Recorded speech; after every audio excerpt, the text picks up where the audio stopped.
Hello, Sam. Hey, Bridge, how you doing? It is a wonderful week. We have another Dirk Gently episode. Not all is right with the world, but I have so many emotions right now that I'm willing to ignore the rest of that. Not all is right with either world, so... Oh, come on. I was trying to focus on the happy things. But yes, there is a lot of emotion this episode. Yeah, it had a different tone to me. I feel like it was a lot more just kind of house cleaning, getting stuff together with, some dramatic bits thrown in just to, keep it moving. And a lot of people's relationships. But before we get into, what is it, Two Broken Fingers? Yep. I just want to say hi to a couple people if they're still listening.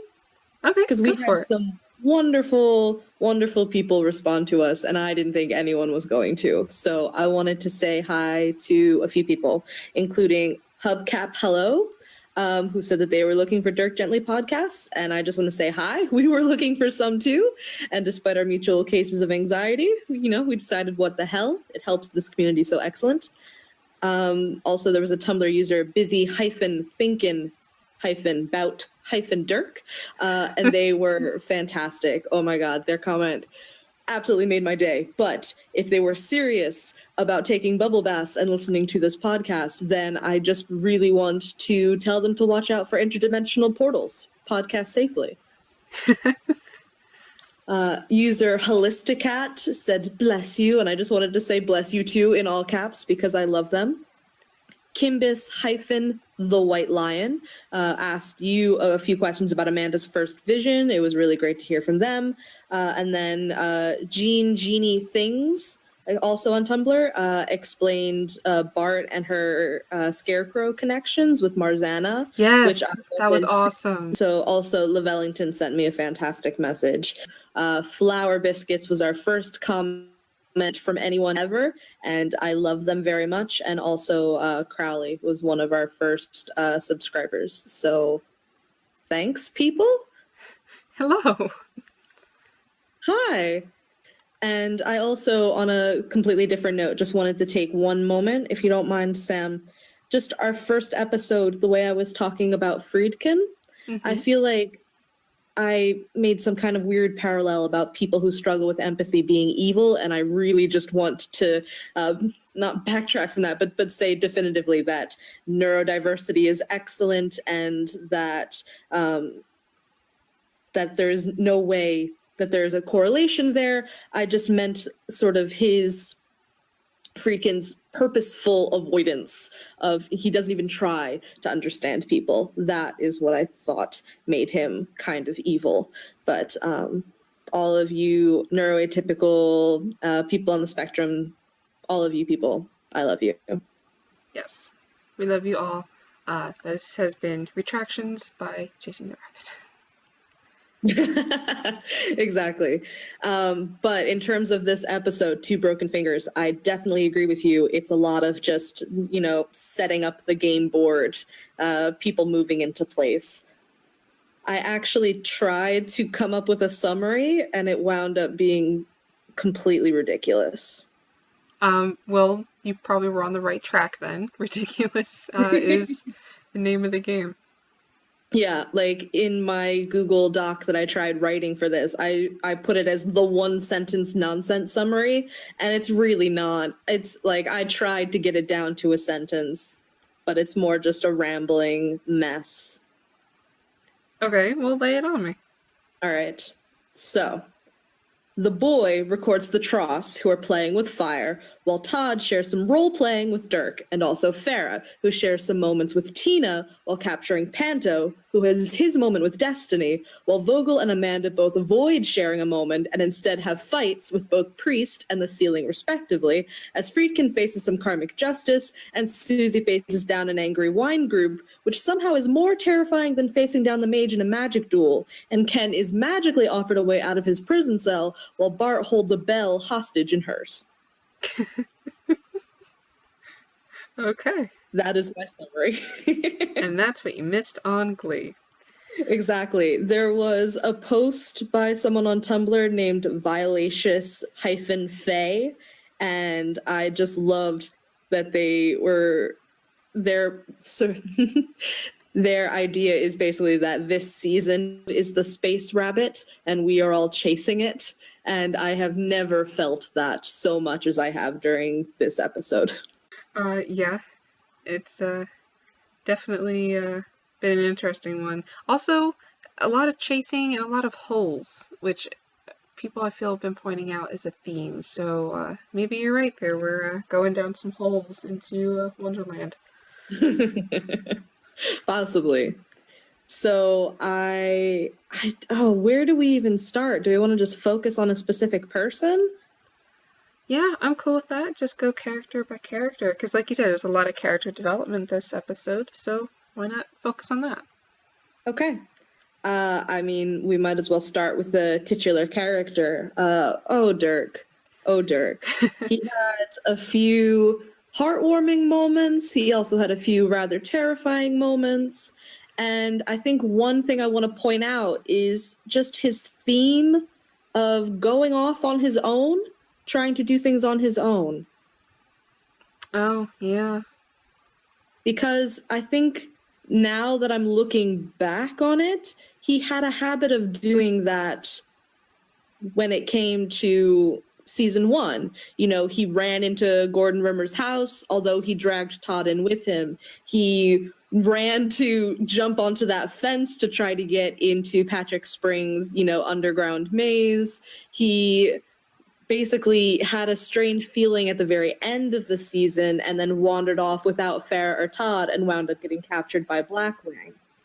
But I think even more this season, he's just going off on his own. He's trying to, possibly minimize the casualties.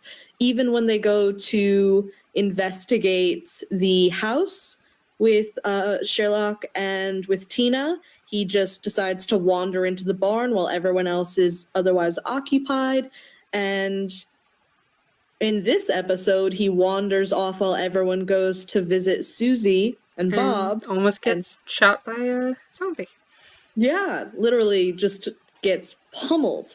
And what I know from next episode, I saw just a bit of a, sneak peek. There's literally a phone call from him somehow separate and calling Todd through that red phone. So I'm noticing a pattern where even though it's leading to constantly horrible things happening to him, he's very insistent upon just going off on his own. And I don't know if it's a fact that he is used to not having assistance. I mean, his first assistant was literally someone in a coma. Yeah. And he's just not used to people being helpful.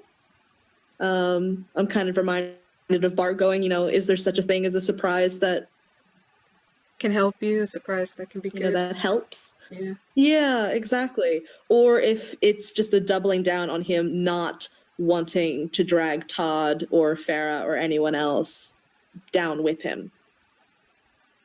I mean, he has people that he can lose now, which you can tell is really tearing him up. His speech with Hobbs, can we talk about that for a second? Yes, I would like to, because that had some definite emotion behind it. Yeah. And I think one thing this season is doing a very good job of is kind of even audibly commenting on the differences with Dirk. When he shouts out that he solved the case and everyone goes like, no, he didn't actually do that. Just like really highlighting some of his strangeness.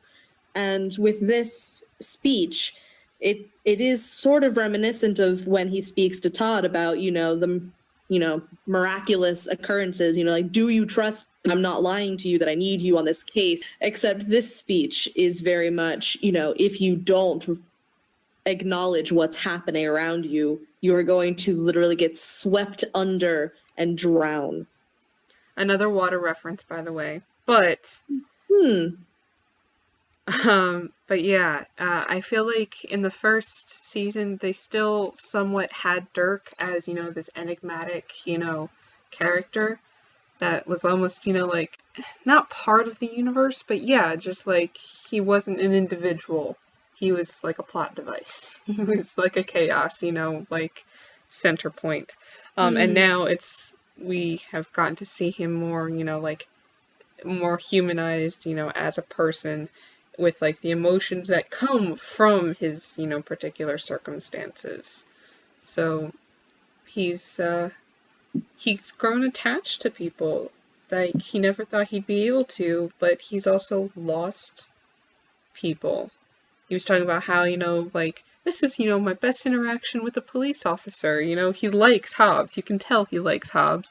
And Hobbs not, listening to him and not acknowledging that, these are weird things and trying to insist on, like normal explanations could get him killed. Literally.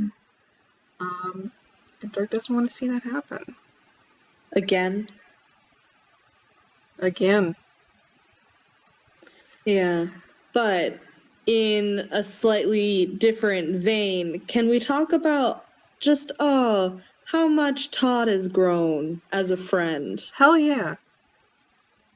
He was there. He was noticing what was going on. He was asking about him in a really open way. And he was just providing so much reassurance. And he was so open. It warmed my heart so much. He definitely seems to have rebounded back from the brink. Because I was really worried about him that first episode, Yeah, he seems to be a bit more grounded now that he can, like, take care of Dirk. I mean, granted, he did actually just jump on top of a gun-wielding zombie guy, which isn't... He does seem to do that, doesn't he? Yeah, it's not the healthiest thing, but he's willing to take the risks for this relationship, both physically and emotionally, it seems, so... Oh, yeah. Last season, he wasn't afraid of punching people in the face. But you're right. He's making himself vulnerable emotionally as well. Mm-hmm. And with a certain level of confidence. They know that they have each other's back. Yeah, I mean, he was confident enough to try out the British accent. Oh my god, there was someone else. I'm gonna look it up for a sec. Oh yeah, again, a Tumblr user, Elaine, ALAIN hyphen Fournier, just had an entire post about Dirk's "No, I love it" in response to Todd's accent, and I just loved what they said, and in terms of it being so just like open and loving, and oh no, you tried, and I love it. And it was just a brilliant piece of acting from Sam. It was it just really, really showed their relationship for me. No, I agree. And between that scene and the zombie Bob scene, the two of them had just a lot of emotion towards each other. Please, please, please, for me, if you ever rewatch that episode and you're able to pause it, right after Todd knocks out Bob with the brass knuckles, when Dirk wanders over to him, pause it and look at that face. Because, oh my god, he looks like he's about to cry looking at Todd. Oh. Just, like, wandering over to him, like putting out a hand to, like, to reach for him, and like I think he kind of stopped himself short, but he looks like he's about to sob because his friend is in danger again. He's in danger again. Everything's just scary. He had this brilliant moment where he could say, like, yes, I'm a detective working with local law enforcement, and you could tell how much that moment meant to him. He was a detective, and then nope, he's not a detective. This is scary. This is the usual scary stuff again. And nothing is calmer. Yeah, and he almost dies. He really does. And Todd jumping in as his knight in shining armor again, like, it's in both some way, everything he's ever wanted, but also, exactly everything that he's fearing right now. Okay, we need to move on from them because otherwise I'm just gonna get lost in my feelings. Okay. So how about Farah? I was so happy that Farrah got some more time this episode. And can I just comment on how everyone loves her? Yes. Except Bart. Except Bart. No, that is true. They're gonna have to work their situation out at some point. But Todd and her obviously have some history. Yes. There was a definite moment going on there. I have no idea what the hell Todd was saying when he was doing his horrible cop impersonation. Something about like loving guns and hating something, but it I was think it was like hating fun. I don't even know. But no, he ruined the moment. No, I'm sorry. He missed a perfectly good fast woman pun opportunity. And I will never forgive him for it. He ruined it. I love you and your puns. Oh god. But yeah, do you think that there was something there, or was that just like we're on the road and we've been through a lot of crap together and I don't know. And I mean, I don't know if they would know either. They've basically, their entire world has been each other for how many months? True. And it does seem like later Farrah wasn't entirely sure, like there wasn't a name to put on anything. No. Either for her and Todd or for Dirk and Todd. Yeah. And then just throwing Tina into the mix was fantastic because she seems to both be a fan and also an interested participant. Okay, that's an interesting way of phrasing it. But yeah, I did love Tina. I'm still thoroughly convinced that, there's more going on there than she lets on. So I just like my little, Slytherin bye. Exactly. But I think, yeah, I don't know what her motivations are, but she seems to be enjoying the hell out of watching these people, Yes. and especially watching Farah beat the crap out of everyone. Yes, I think we were all right there with her when Farrah managed to take down Panto. Yes, exactly. Yeah, girl! Just like, hell yeah, you could definitely be in the Power Rangers. Yes, because she could. And I'm so tired of Farah thinking that I know what she's saying about needing to earn the uniform that she was wearing. But It's admirable, but I want someone to tell her that I don't know, that she's earned it. she's worthy. It's not just the rest of her family who's made it and then her. I mean, that's one of the reasons why I love the character, though, is because she's so amazing. She's so badass and beautiful, and oh my god, but she does have the anxiety, which is not something you see very often. No. You get your Jason Bourne types who are just like, okay, I'm gonna like take on the government and like be badass, and Farrah's like, no, I'm training really hard to protect the people I care about and to uphold the law, and like I worry.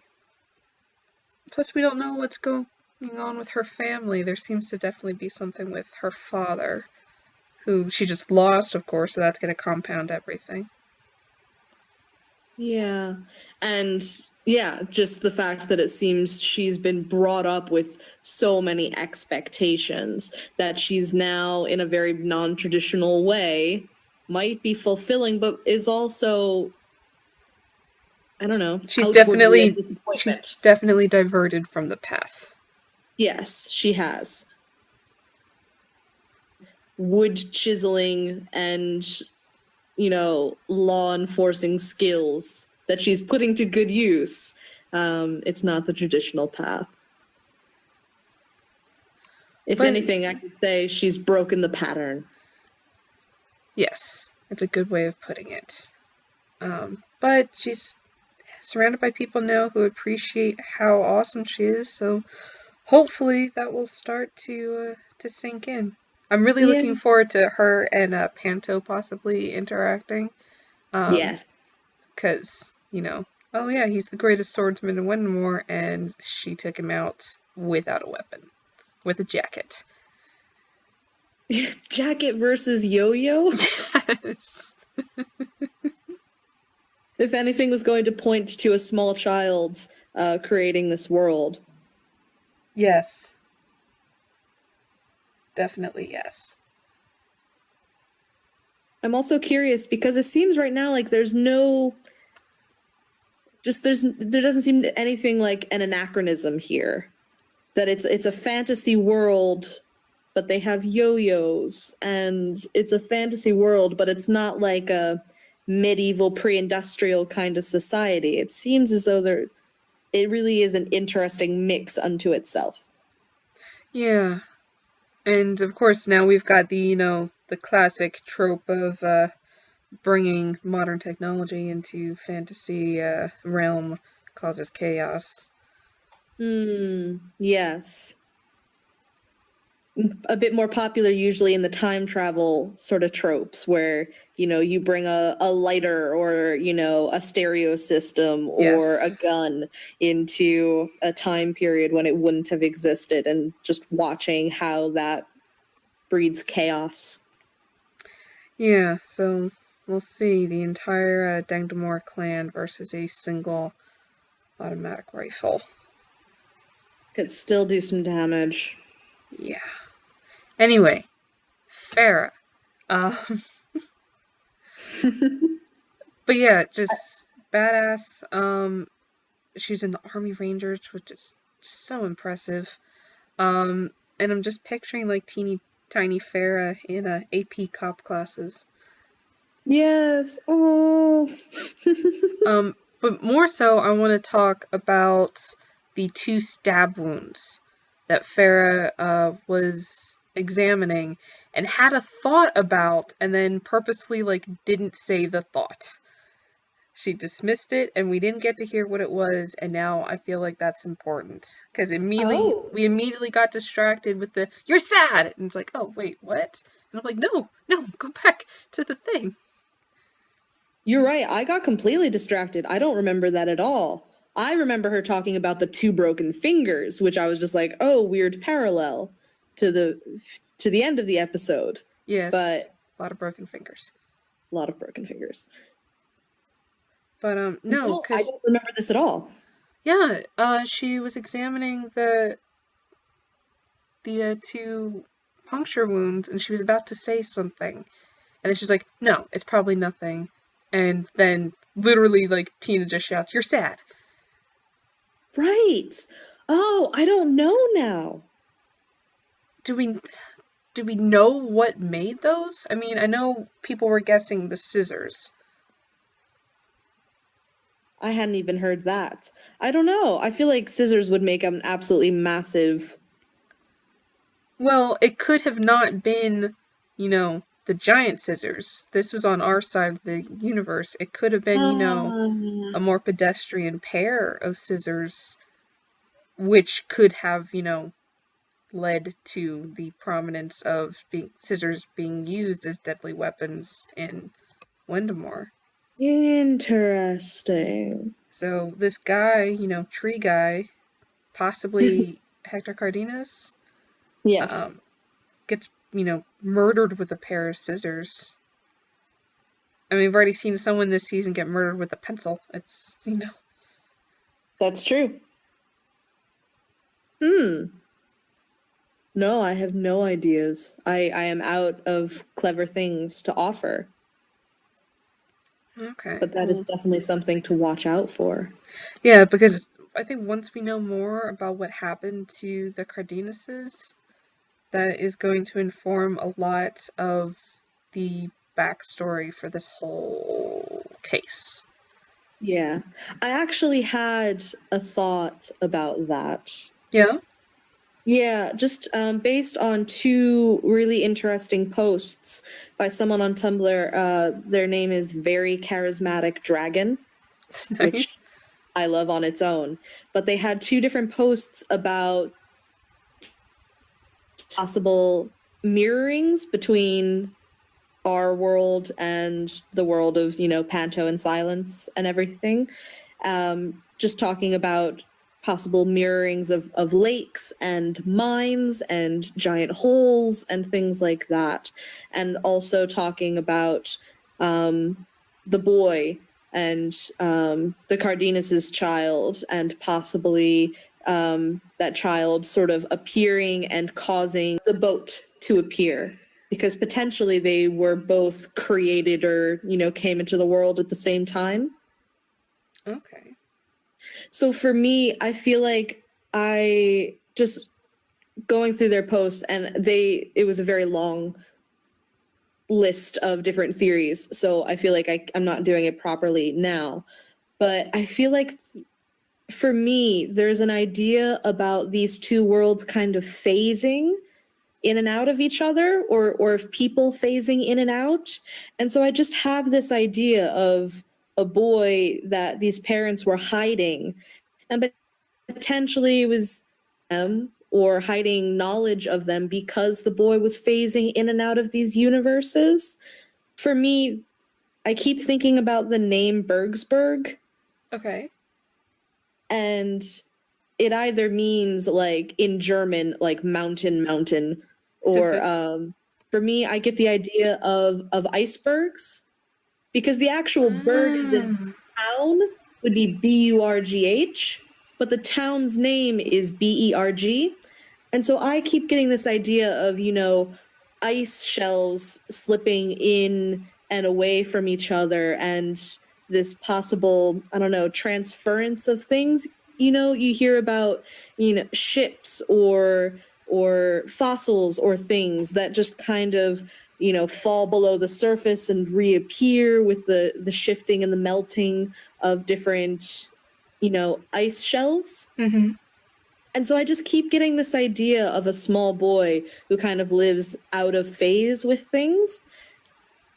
And for me, it would make sense that would be why, as Farah pointed out, they mark the child's height on the door when they reappear, sort of keeping track of how they're doing when they do show up, and also potentially how that boy's parents could wind up physically inside of trees. The idea that potentially he found a way to take them with him, and then they reappeared during the 67 and found themselves trapped. Or I don't know, for some reason, just hearing you talking about the town and about the boy and things, those are the things that are coming to my head. Well, I love that idea a whole lot. And that kind of plays in nicely with some of my thoughts before the season, like, really got started about, the boy being kept in that house. And I just want to remind you that we will soon be, possibly validated one or the other, because not next episode, The House Within the House, but the episode after that, Shapes and Colors, we will apparently be meeting Arnold, the son of the dead Cardenas couple. Yes? Yes, he's going to show up. Finally! Huh. I'm just so curious about this. But yeah, and I feel like for me, with that theory, it would be a really nice parallel to Dirk, in terms of just being surrounded by these strange things, being viewed as possibly the source of strangeness, but not having a lot of power over it, sort of being buffeted back and forth by the currents of the universe. Okay. So that's my idea. So the boy vanishes, the boat appears, the parents vanish, their corpses appear in these trees. And again, this dual nature with the house. I just get this feeling of things going out of time and out of universe. Just being out of phase with each other. Exactly. And it would also explain the mage sort of showing up in the same room as Farah, but not being seen. This idea of maybe an alternate room. Oh, okay, the house within the house. Yeah, the house within the house. Okay, yeah, I mean, that definitely dovetails in nicely. I am all for that theory. I would love to see that pan out in the actual show. Yeah. So at this point with this episode, I'm mostly just like left feeling confused, but there's also a lot of questions that seem as though they're building momentum. We can hope, because yeah, it definitely, the show, you love it, but it definitely always gives you more questions than you have answers for. More specifically, who is the Dark Wizard? Who is his apprentice? Who are the foes? Who is she? What is the dream? Who is the man? What's the great weapon? And who is the boy? Do you have that memorized or do you have that written down? Oh, I have it written down. I am still impressed. Yes, this show is very good about asking long strings of questions and not providing any answers. Or, like the Hydra, for every answer that is given, 3 more questions raise their head. Definitely. I mean, even think about Panto. He shows up, and one of the first questions he asks is, why does this, whatever it is, bear the insignia of the mage? Yes, which is definitely another connection there that we don't fully understand. We knew that, the mage was connected And another in some way. Yeah, and another character who seems to be traveling back and forth between the worlds quite fluidly, who seems to have a place in both worlds. Yes, okay. I didn't really think about that, but yeah, he's definitely connected to both. He has lives and identities in both worlds. Did I tell you my ridiculous theory about him as well? I don't think so, but I would love to hear it. Just another thing with the boat, the infant male Francis Pollux. Uh-huh. That's a mouthful. I just keep, for some reason, thinking about that boat and thinking about the mage's outfit. Okay. And I know, that is the weirdest thing to focus on, but it's just his white suit with the pocket square and the mustache. I just constantly get this feeling of him being some kind of director or captain of some kind of small pleasure yacht. Like he has this sort of like overly cheesy smile that he puts on that so reminds me of someone who's involved in customer service. And I just keep getting this idea of this boat magically appearing with a captain, a la sort of, Wizard of Oz, the, actual Oz, the con man getting pulled into another realm and then just like setting himself up as the big bad. Okay, well, that would be another, kind of literary parallel. Yeah. So, and I know you've mentioned Oz and things when we've had conversations in the past, but especially with all the weird characters that we're seeing in Wendamore. But I don't know. It's a stupid thing based on his outfit, but just looking at him with that white suit, I just am constantly thinking you are like a yacht captain who turned supervillain. Okay, I kind of love that. I now have the Gilligan's Isle theme stuck in my head. And, it's this show. There were no stupid theories. Hell, Nothing. when Todd was going on about, a tree weapon thing, all I was hearing in my head was ents, ents, ents, ents. Yeah. I could picture it. So yeah, no stupid theories. No stupid theories. Okay, well, jumping off from no stupid theories and the mage, let's talk about our other magic user, because they had some times this episode. Yes, they did. I don't think I've ever felt someone shit so viscerally as hers when she realized that the cell phone was with her dead boss. Yeah, that's interesting. I don't really understand Suzie's relationship with her son very well. Because, we did learn a lot more about her background this episode, like a lot more. So we were correct in PTA mom. Yeah. Well, we were correct in assuming that someone was at least put in danger, if not actually injured, along with her in the accident. Which kind of prompted, her slight change in personality. Though she... kick. Oh, I'm sorry, what was that?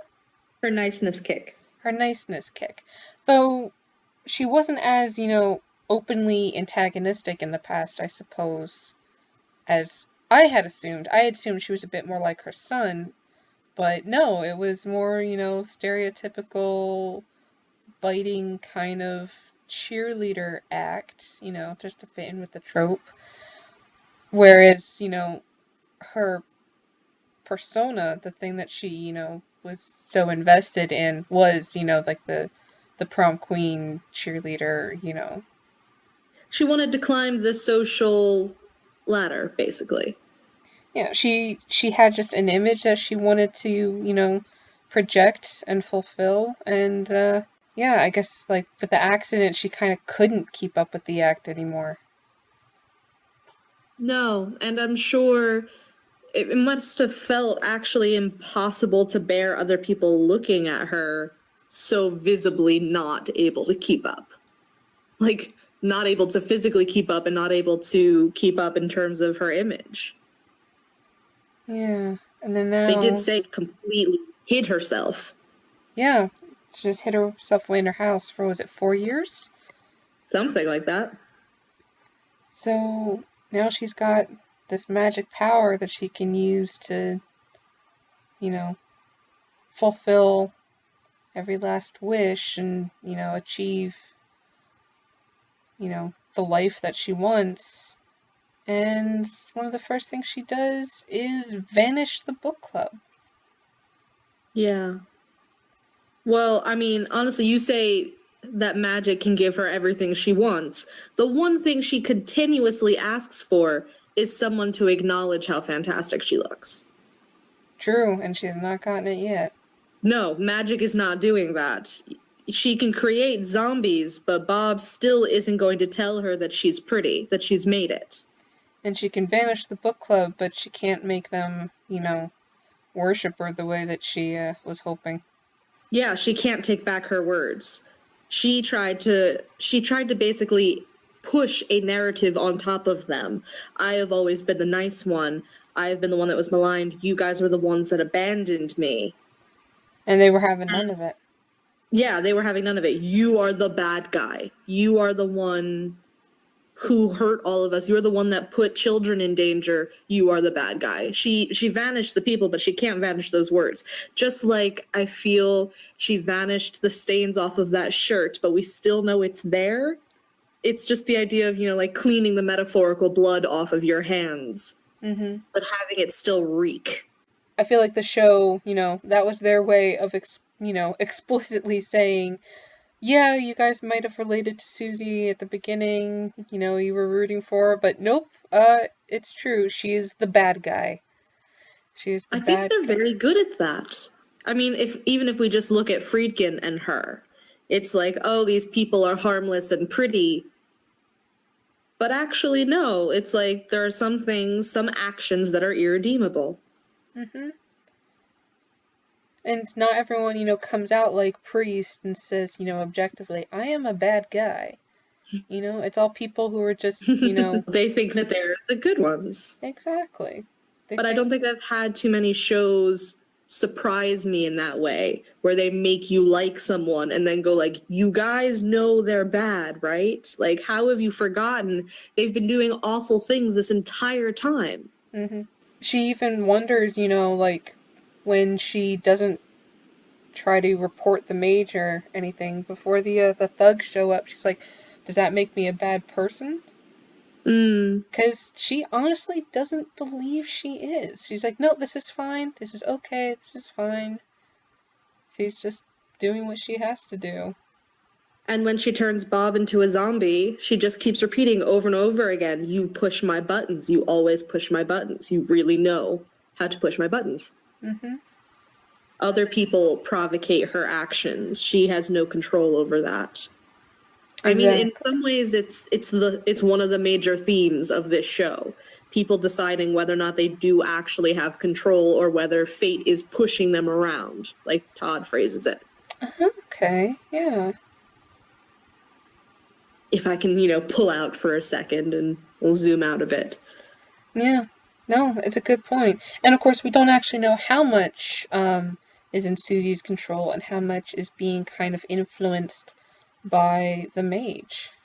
Yes, there was an interesting post by autistic-Dirk-gently, a Tumblr user, talking about the idea of the mage casting magic remotely to trick Suzie. So kind of the theory that I came up with last time.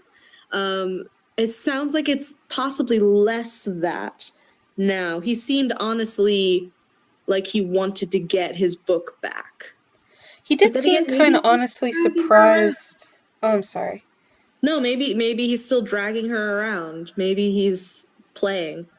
Maybe, but he did seem kind of honestly surprised that it was her in, like, pleasantly so, but surprised that it was her who had the wand. Almost like, oh, I've been rooting for you. Yeah, he seemed kind of amused, like, oh, you think you can keep that from me? Like, you think that, that's yours and you've got the power. Yeah, but I don't know. We know that some part of the prophecy talks about, getting an apprentice. I can kind of see, that confrontation in the quarry kind of being the start of it. Like, oh, okay, I'm kind of amused by this, maybe I'll see where this goes. Yeah, if nothing else, she's another piece to mess with. Yeah. She's another potential tool or weapon. We already know that he's messing with the trusts and giving them guns and basically having other people do all his dirty work for him. I did find that kind of interesting with the trust, where I don't know his name, but the patriarch kind of saying, abandon the prophecy, this is real, which I think really plays well into the we have no idea what's going on with what's reality, what's a dream, what's, fantasy, what's. And who's calling the shots? Who's calling the shots and just like what you can rely on. Yeah.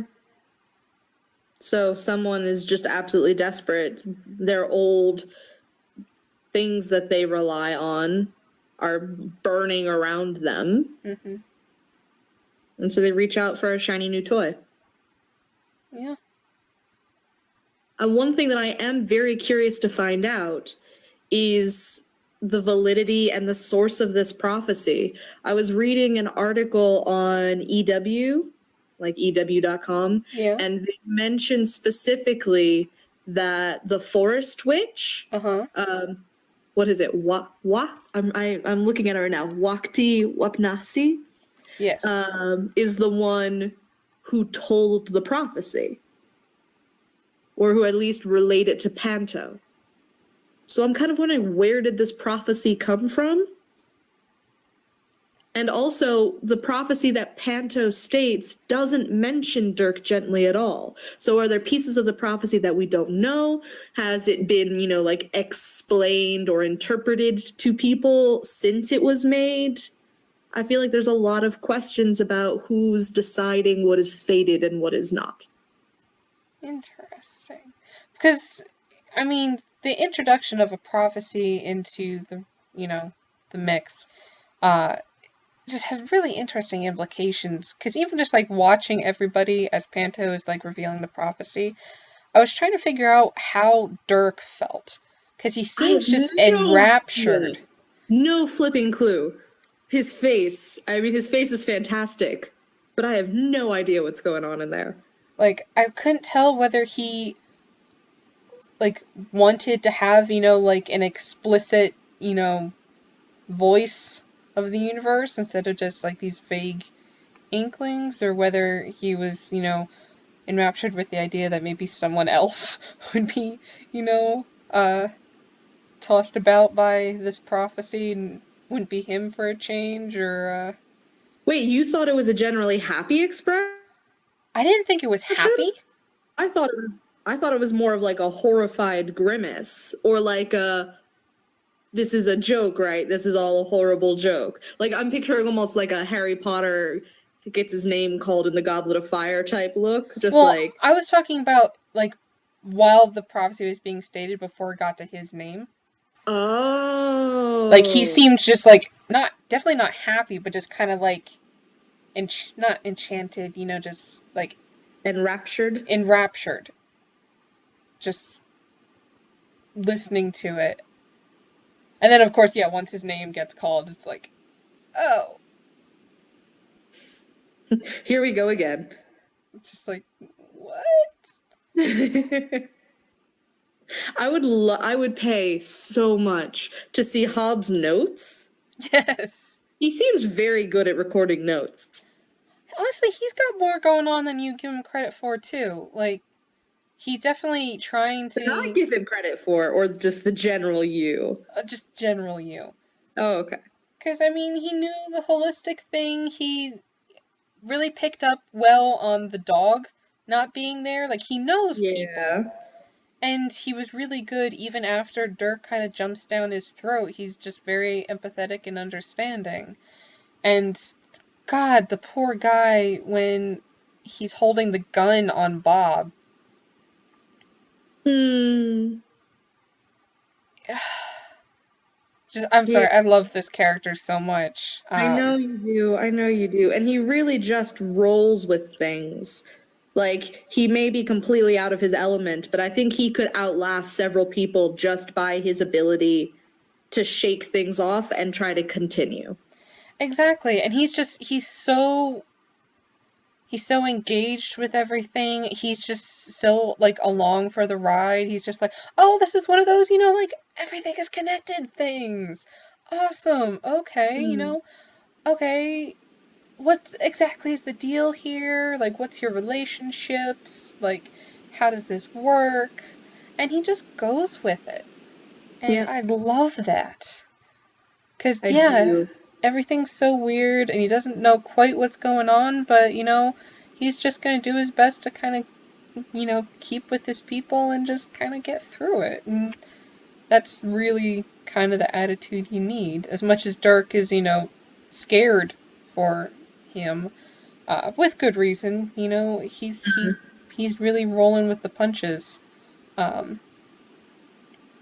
Even if he forgot to, search the prisoners. He still noticed that Todd had it. Yeah, no, it worked out, but he's a bit too trusting. Yeah, and he still has not confirmed that he's never going to turn them in. Because Todd kind of thanks him for it. He's just like, oh, well, there's not much going on right now. He still hasn't decided what he's going to do. Well, I feel like he's just kind of waiting until, the adventure is over without really understanding quite how these adventures kind of end. Yeah. I feel like we should get to another group of people who are trying to roll with things. I don't know. Hobbs is very excited by all of this, but Amanda is more just like screaming at everything. True. Though, jumping off of Hobbs just for 2 seconds, we also have Tina. True. I didn't have much else to say besides the fact that she just absolutely loves Farah right now. And I know that you think she has a Slytherin thing going on. I do. I just wanted to mention one thing. We had the interesting declaration that she's kind of an empath, and I wasn't sure how serious we were supposed to take that. Whether she's just being like, I'm empathetic, or whether she actually believes that she has some sort of control similar. Or even if she doesn't believe it, if, she just thinks she's got, intuition. But I do think she is, very intuitive and has been really good about sounding out people. Okay. So just kind of like putting that out there. Yeah, I see that. We know that, there's more to all of these characters than meets the eye, and that's kind of another theme, just like everybody's got, hidden something depth. else going on. Yeah. You've got, like the mom is actually, like super witch, and the possible, badass cop is also, you know, anxious, mess, and it's just, yeah, just there's layers to people, so I just would like to put that out there. Fair enough. Duly noted. And then, of course, like you said, we've got our rowdy too. Oh, goodness. Can I just say one thing? Yeah. When, oh God, when Amanda says, like, oh, like, you will just say, you're my, and then Vogel instantly goes, son. And I'm like, oh my God, you do see her as a mother figure. And then she's like, no, boyfriend. And he's just like,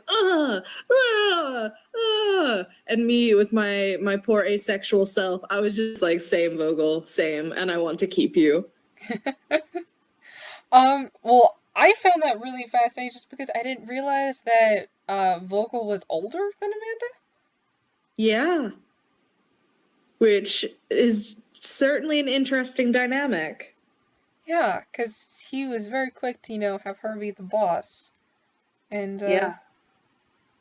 she, of course, was very quick to take on that mantle. But yeah, they have a very interesting dynamic. Because you don't think about it, but they don't actually know each other that well. They haven't known each other that long. No, not at all. I mean, I think Vogel's the kind of person who he's been part of a group for so long. Yeah, and then the poor guy just, he wanted to be back with the guys. Oh, can I just say the bit that I hated the most? Yeah. Wasn't even Priest like going for the kill. That was just like your routine bad guy stuff. It was him basically appearing in the carcass of their van. Like, basically, it felt almost like, like wearing the skins of your enemies. I got a very strong, like, Princess Mononoke vibe. Like, we're going to sneak up and surprise you, thinking that your friends are nearby when really it's your enemies dressed in basically I don't know why it felt so visceral to me. But it felt very much just like we're going to dress in the carcasses of your friends. Yeah, I can definitely see that. Like the poor kid. And then I need to know, what did Priest do to bring these guys in, all of them, that was so traumatic? Because we've seen him just, like, shoot at people, which I can understand being traumatic. Definitely. But, like, there is a visceral fear there. Vogel's hysterical. Yeah. Though, on the bright side, we did get to see Osric break out some of his martial arts skills, which is very He cool. was amazing. How many people did he take out? Like, with a collar around his neck. Yeah, oh my God. That was what got to me. They were treating him like a dog. Yeah. Like they were people from the pound. Yeah, just like trying to harness a wild animal. He showed them. Yeah. I am very curious as to what his introduction to the Rowdies was like. Because Priest mentioned, adding the fourth member is when it got unstable. And I don't know. I can really, for some reason, part of me is just really picturing, the Rowdies, going with the status quo, like kind of chafing under, Blackwing, but not anything too crazy. And then them seeing, a really young, comparably, Vogel getting dragged into it. And I can picture, them, empathizing with this kid and just saying, nope, not this guy. You're not Their going to do to protective him. influences. Yes, just like instantly feeling protective and like deciding, nope, that's it, we're done. Like you're not doing to him what you've done to us. I mean, I'm sure it must have been overwhelming for Vogel, because I'm sure that was the first time he was introduced to anyone who would have made him feel not alone. And then to have that sort of feeling projected back at you, I can't imagine what the other rowdies felt. Yeah, I really want to know more of their backstory. All of them. I want to know Grips's backstory. I want to know his family and what happened. Well, we might be getting some of that information because we've got Ken is about to have access to all of the Blackwing files. He's getting out of the taxi. He's getting out of the taxi. That's all I want for him. Can I ask a question? Sure. Did he and Bart know the significance of the dog, or did the dog just like happen to wind up with them? I feel like it was one of those things where it just happened. Like, Ken must have wanted a friend, or the dog just jumped in the car, and they were like, sure, whatever. Yeah. I mean, Bart definitely didn't try to kill it. No, she's trying to become, she's trying to change as a person and take control of her life. I know. For some reason, I'm feeling so emotional about the fact that she had a really nice shower and it looks like someone cut her hair, and she has this blue Band-Aid on her face, just like Todd, not Todd, just like Dirk had those pink ones in the first season. And for some reason, I have a lot of feelings about it. I mean, mostly I just love the fact that she had the bell. Yes. I'm just picturing her just kind of casually opening up the cell, going and kind of doing her thing and taking care of herself like she's used to, and then just like casually walking back into the cell. Yeah. Mm-hmm. And her, well, there are a couple interesting things with Bart. I really loved, I don't know why, but I just loved seeing her and Farah together. Ooh. Because they're very different people. Like, they're both strong and capable and, potentially lethal.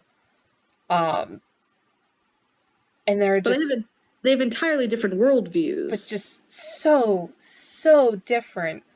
And I love that this show has so many strong women, and also not strong, but also just, so many different kinds of women that you can have them interacting together, and they're just so different, and it's okay if some are evil and some are weak and some are strong in different ways, because you've got that, that variety. You don't have just the one person that's got to encapsulate everything.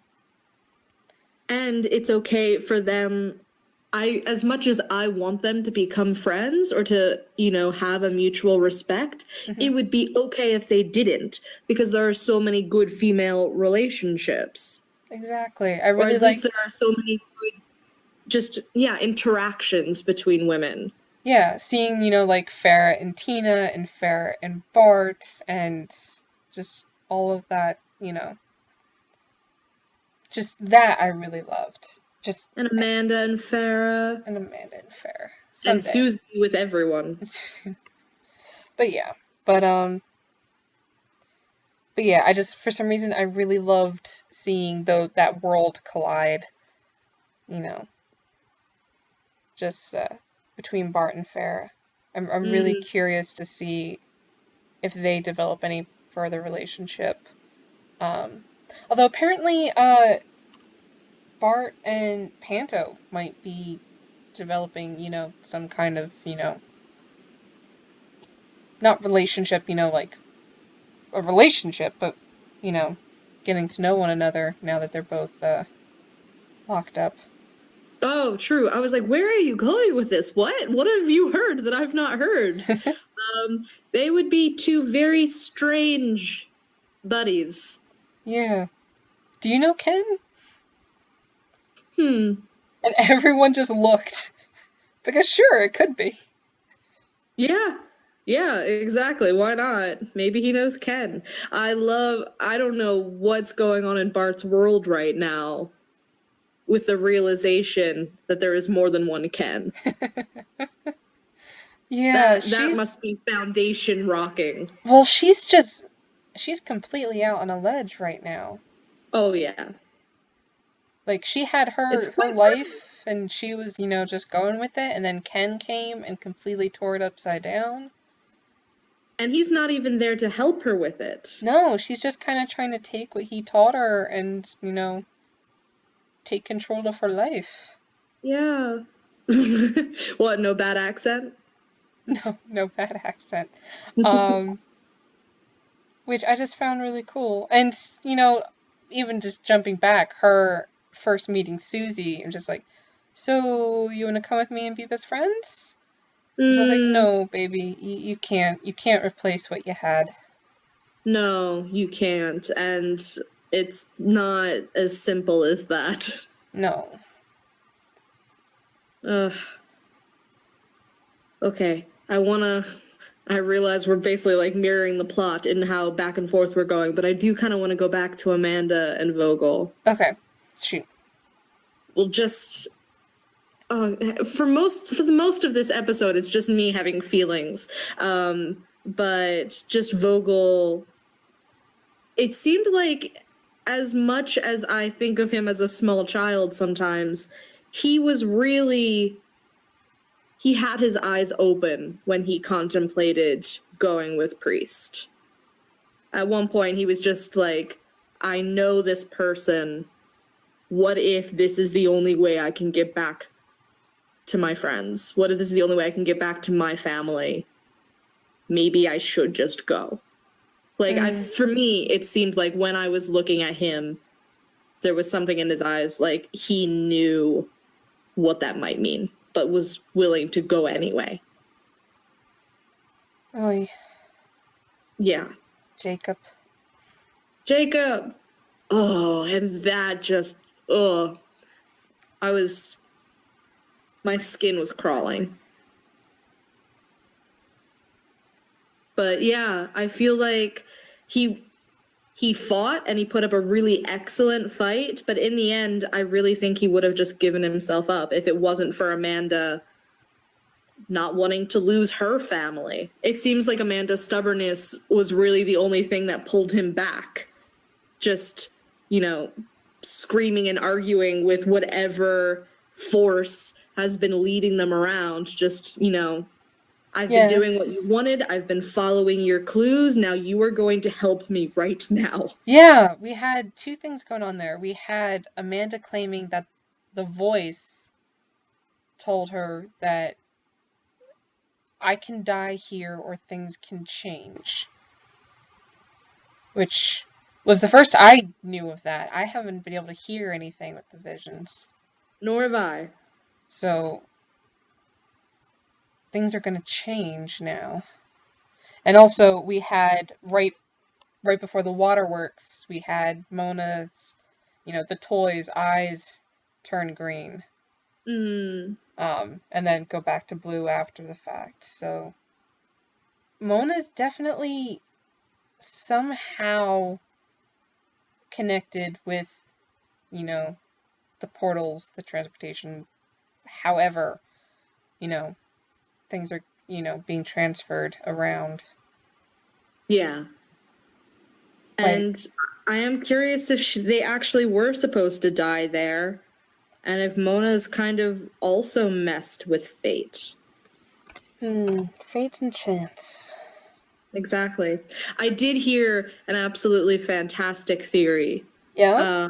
And I think it was by Princess Paradoxical, where she just. Oh, no. It was Dirk Gently Headcanons.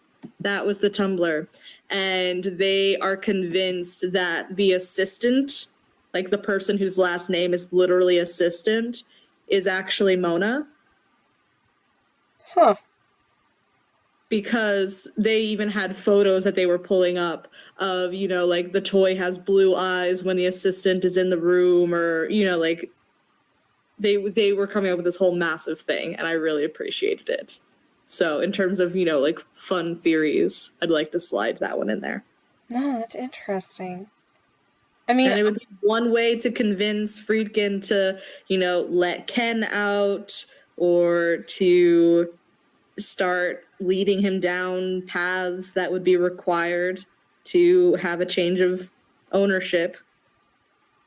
Okay, and we do know that Mona has changed into people. We saw it very temporarily while she's making her way to Dirk. Yeah? No, I mean, it's definitely as plausible as anything else we've got going on. As plausible as her sending people to an alternate dimension. Yeah, Via shower. via shower. I'm still just curious to, like, know who's pulling the strings behind her, because If she is a puckish metaphor, then there has to be some sort of Oberon in the distance. yeah, my vote is for Moloch. I feel They like would have had enough time to develop a rapport.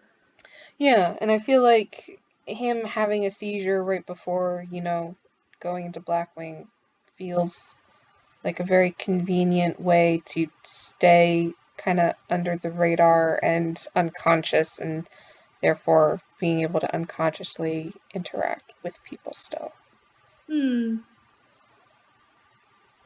But yeah, that's just a theory.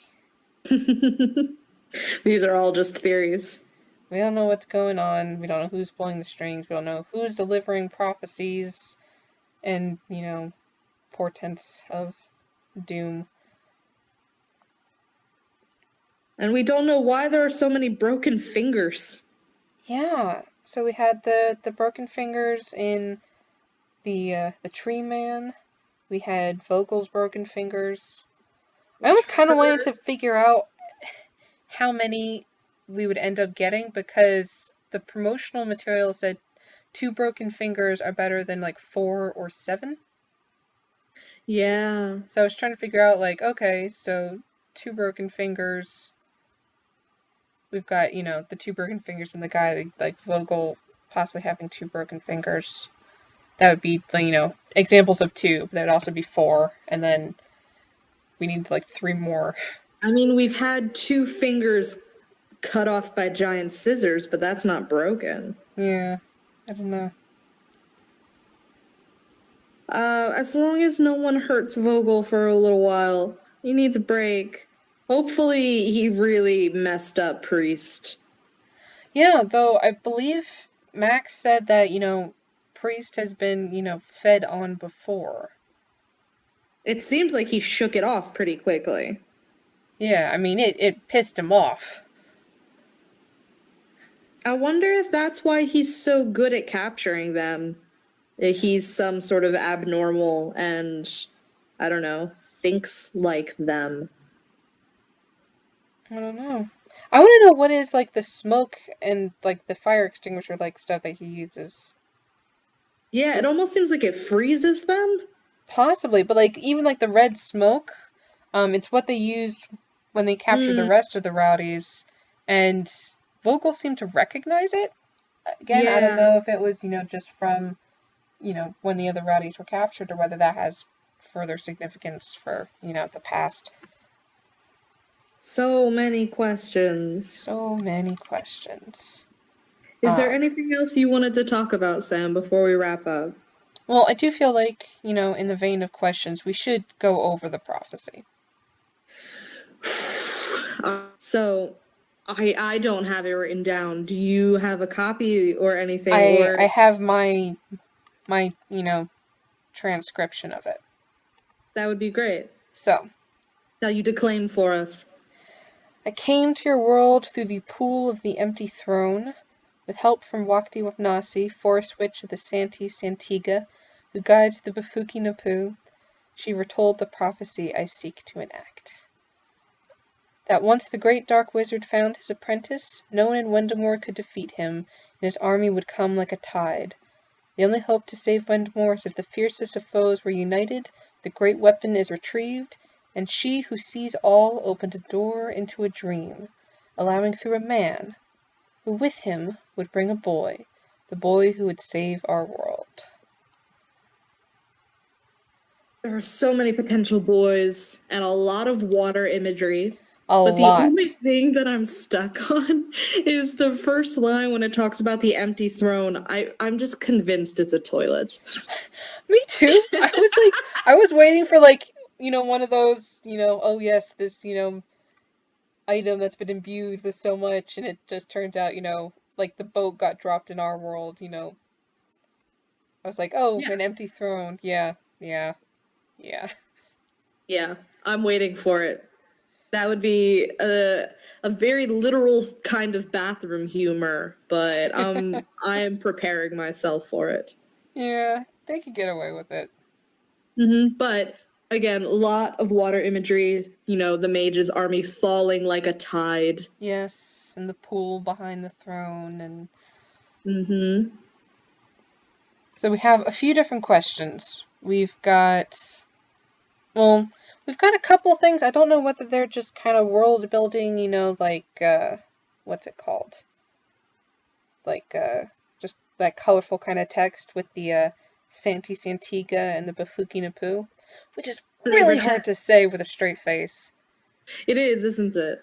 I tried doing some just like cursory Googling, but I wasn't really getting anything from either of those except, you know, Santi, in like Italian is like holy, but Oh.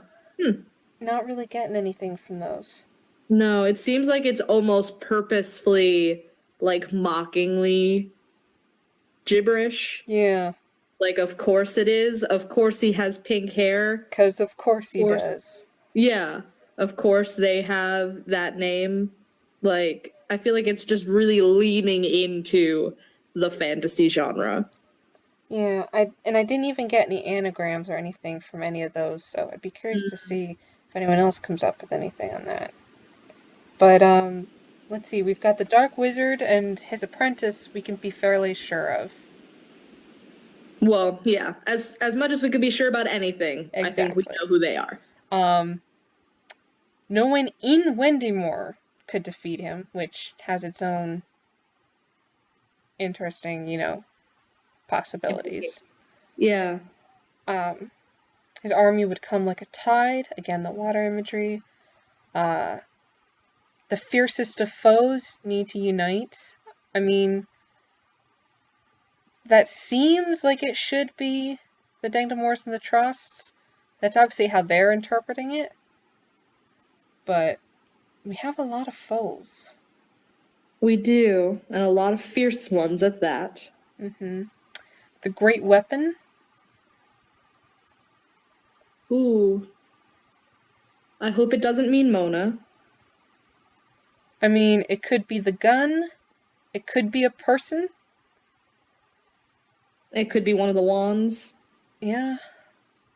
And she who sees all opened a door into a dream. Which sounds a lot like Mona. Or a lot like Amanda. True. Because in the next couple episodes, we're seeing it very likely that Amanda's going to be exploring more of her abilities. And I feel like there was one very short sneak preview kind of clip where Todd mentions that he got some kind of hallucination and saw Amanda. So I'm wondering if she's opening doors to other people's dreams. But yeah, I feel like, you know, she's been receiving these visions. Possibly we might meet the person who has been doing it, and Amanda might be able to, you know, turn that around, you know. Possibly act as, you know, the communicator between, you know, the worlds. Is she going to be the bridge between the two worlds? I don't know. Maybe they'll just communicate by phone. Who knows? We still have that red phone. Exactly. And then the boy. Now, So many boys. It seems very likely that they want us to believe that Farson is the boy. Just from, you know, the words being repeated among the trusts. Yeah, find the boy. Find the boy. Yeah, they're very aware of themselves, which I like. Yeah. But we also potentially have Dirk. We also potentially have Arnold. Yeah. I feel like we also potentially have the Mage.